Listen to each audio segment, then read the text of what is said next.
Gang, this is Boomer. Listen up now, resistors. Friday, Feb 28, economic boycott in America. Do not purchase anything. Do not put gas in your vehicle. Do not go to the supermarket. Do not go to the department store. Definitely do not buy from Amazon or any other major retailer.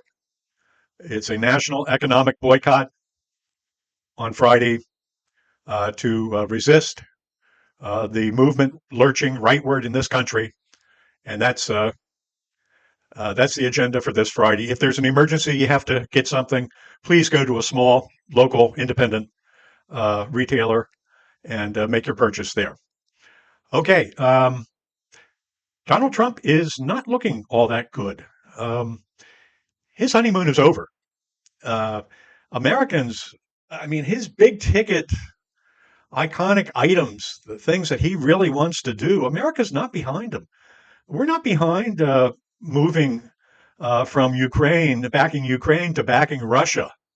We're not in favor of privatizing the United States Postal Service, letting a billionaire like Bezos or someone run it so that they can get, more and more and more money in their pockets and continue to widen the income gap and the worth gap in this country.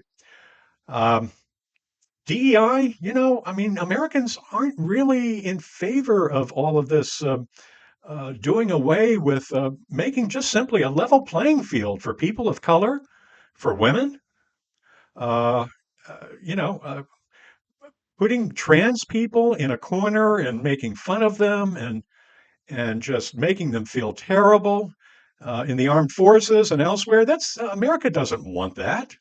America doesn't want to do away with the Department of Education and USAID. Um, it's going to catch up with this guy and people like Jeff Bezos, who owns the Washington Post, and just made a public announcement that the Post is lurching rightward in its opinion and editorial section is just, I think it's nuts.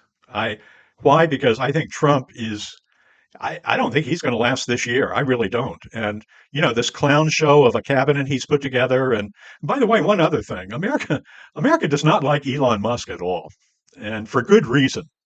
So let's, continue to put the pressure on with our boycotts, our protests, contacting our representatives in DC and locally, whether you're Republican or Democrat. This isn't about Republican and Democrat or liberal and conservative. This is about, do we want a democracy or do we want a dictator in this country? That's the bottom line. Okay, this is Boomer. And as usual, this Boomer hits different.